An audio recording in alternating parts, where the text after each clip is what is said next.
मैं आप लोग के सामने एक भोले बाबा का सोहर गा के सुना रही हूँ कि एक बाजिन कैसे भोले बाबा से प्रार्थना कर रही है और रो रही है और गिड़गिड़ा के भीख मांग रही है भोले बाबा से। तो आप लोग सुनिए और हर हर महादेव कमेंट बॉक्स में लिखिए, तो हमको अच्छा लगेगा।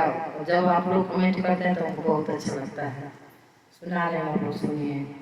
शिव के दुआरे एक बाजिन यार जी सुनावेली हो।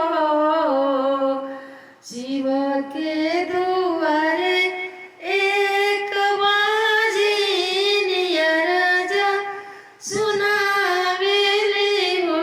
ये बोले बाबा दे दीती गोरी में बलकवात भज न सुनाई बिये। ई बोले बाबा भरी दीती हमारो या चरवात चरा चाखरा बिये। भोले के दुआरे एक बाजिनिया तो भोले से अर्ज करे हो। ए भोले बाबा भरी दीती हमारो या चरवात पूजवा कराई बियो। ए भोले बाबा भरी दीती हमारो या चरवात भजन सुनाई बिये। कवन गलती हमसे भइले तयवरु कसूर भइले हो।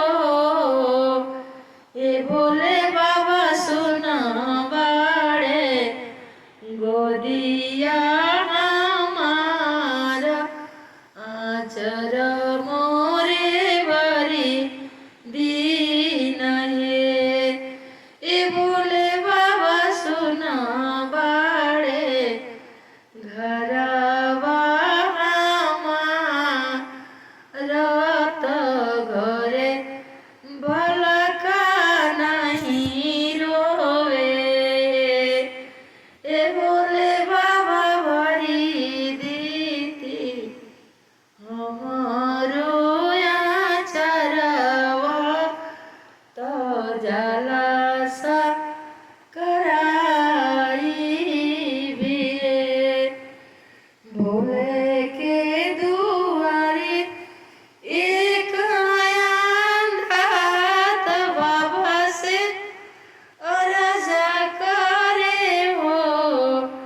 ए भोले बाबा दे दीती हमके नायना मात जलवा चढ़ाई बिये।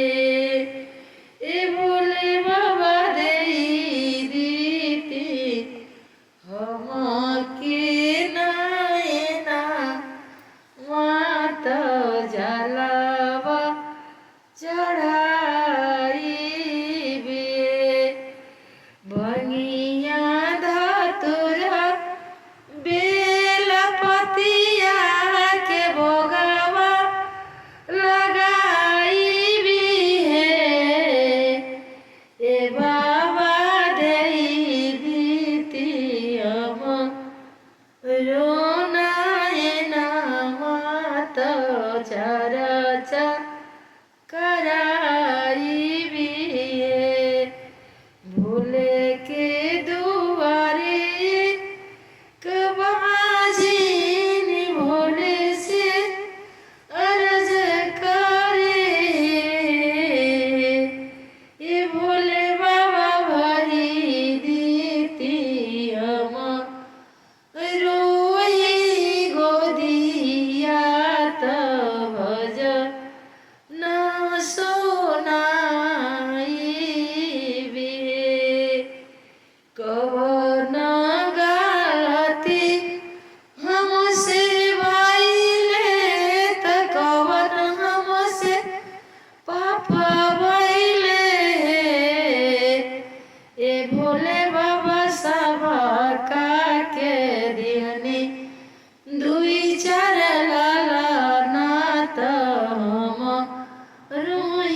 जलवे चढ़ा